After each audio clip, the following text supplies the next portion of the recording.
Seeing as the past few episodes have been pretty serious topics, I thought we'd begin today's news with a funny clip. Now, I don't advocate for stream sniping. In fact, I have the opposite stance, but I thought this clip was maybe one of the only acceptable instances I've ever seen, purely because it's against a Teemo player. This comes from EOS streamer Frajgo, or Frago, I don't know how to pronounce his name, but his link will be in the description below.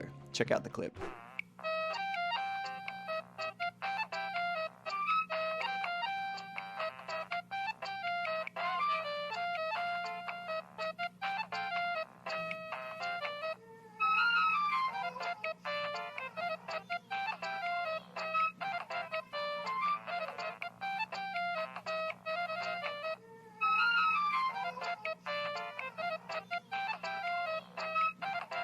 Absolute gold. First up today, Riot has once again listened by adjusting the already adjusted mastery crests that no one liked. Shown on your screen is one of the new designs, which I have to say I really like, but that's also probably just because I didn't have an issue with the old ones in the first place. Good change, righto. Up next, as per Shox on Twitter, comes the announcement of the League Awards ran by herself and Kedril. Honestly, with the combined resources and contacts between the two, I can see this being an insanely well put together thing, and I'm surprised Riot hasn't done something like this themselves yet. Seems kind of like a cutie Cinderella Twitch type situation, but honestly couldn't have picked two better people to run something like this, and I'm sure it'll be a great success. And if either of you are watching this and you need a microphone, I'll be happy to lend out the spoon. And onto the main topic of today, as has been the main topic of the entire League community for a few weeks now, the Ahri situation. Just officially released on the 12th of June was the $500 Faker Ahri skin, and with it was a resurgence of issues, as if we didn't have enough already. Firstly, the hashtag boycott Ahri movement has indeed become a reality. Shared on Twitter earlier by Kedril is this insane jump in her ban rate in alignment with the skin release. And honestly, the more I was researching her ban rate, the more I found out about hashtag permaban Ahri or hashtag boycott Ahri.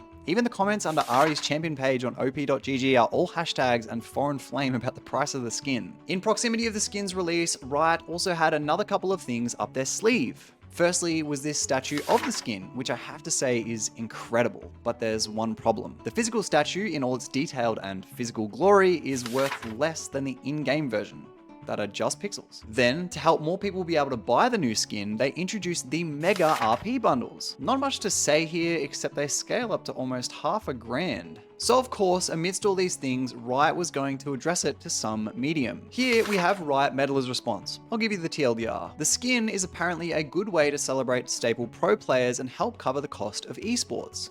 He says, despite the skin sitting at the highest tier of cost, all the way up to that tier are different types of content for everyone. They don't have to just buy the skin. They can interact at lots of price points as low as $20. He then concludes by saying these skins are created for a, quote, very small part of the audience that wants that sort of price point in exchange for exclusivity. Quote, doing so will almost certainly create frustrations from people who aren't interested in that price, which, as much as I like Meddler, is just weird wording. Who is interested in expensive prices? I don't know the last time something being exorbitantly expensive was my main driver for a purchase.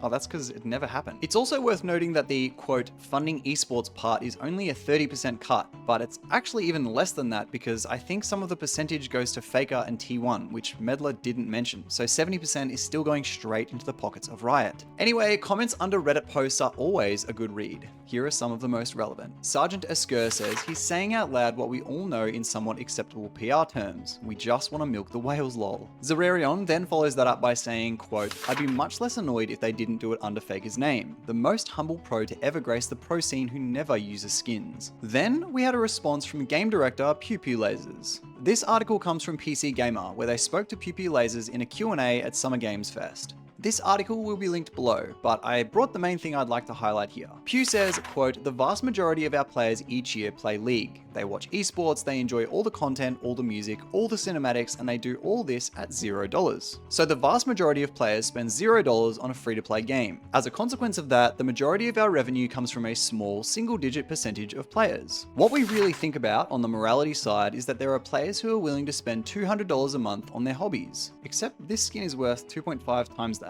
Anyway, continuing on, he says, God knows how much I've spent on Warhammer figurines, but it's really important that we capture that willingness and that ability to spend. But the issue with this second statement is that he's comparing Warhammer figurines that are of extremely high quality and highly detailed real-life physical figurines, comparing them to pixels. And then the comments. Paleheart52 says Faker's legacy should not be used as a gimmick for money. Good thing Faker doesn't use any skins, so best way to honor him is to not buy this awful $500 skin. French Toast then adds, this is the biggest thing for me. They take one of the most humblest and certainly most respected players in League, dare I say esports history, and make his skin, the skin honoring his commitment to the game and his continued legacy, completely unobtainable for any reasonable individual. He continues saying, I'm a big proponent of spending money on games. It's what allows the games we love to continue to function, and shaming people for supporting the game they spend hours in is embarrassing.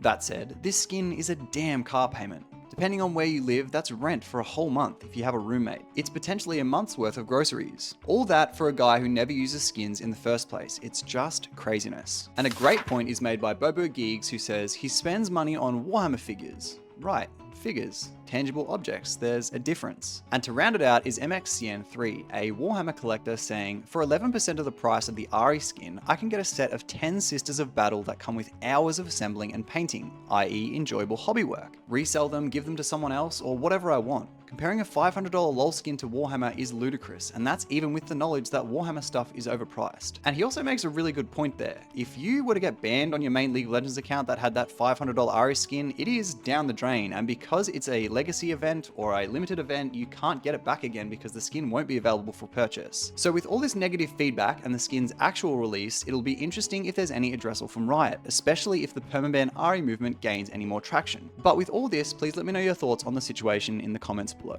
I also thought it's worth mentioning that if you don't want to pay for the skin, Hextech Store is doing a giveaway in their Discord for it, which I'll have linked in the description, as well as their online store. To join the giveaway, all you have to do is join their Discord, follow the prompts, and you'll be in the running for the $500 skin. Now, moving on from Ahri, because honestly I'm sick of talking about it, is this clip from Sloppywalrusx. I believe he was grinding in Korea while this clip occurred because their rentals have really thin walls, but I think basically a domestic situation was captured on stream. Check it out.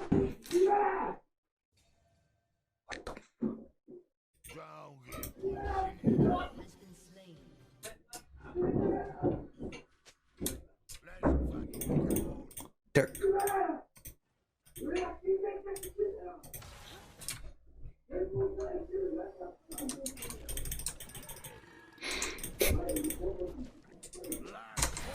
Is somebody being killed?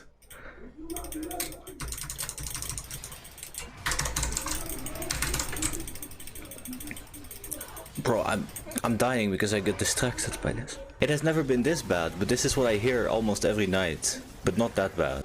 Yeah, pretty ridiculous stuff. I hope everyone involved was okay, except for his Gragas KDA. And lastly today, someone somehow got Jackeylove's phone number and input it into a number of dating sites of the same sex nature. 手机号去他妈贷款算了，这是老用户，这什么？这是 gay 网吗？不是，他妈手机一直在旁边震，真的有点烦吧。 In this clip he says, if you use my phone to loan money then I don't care. But is this a gay website? My phone keeps vibrating and it's annoying, all the while having a girlfriend. That translation comes from lol context chan. Anyway, that does it for today. Thank you all so much for watching, and if you enjoy this type of League news content, be sure to subscribe. It really helps the channel out. To send off the video, we have potentially clip of the year from Kesha. This guy makes playing Nunu look like playing Aurelia with the amount of mechanics involved here. Thanks for watching. Bye! It doesn't aura, it doesn't even matter if it's aura, no?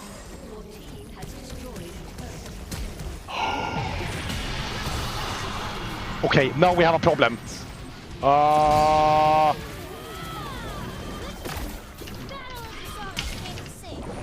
gonna fucking kill him. I'm gonna fucking kill him. I'm gonna fucking kill him.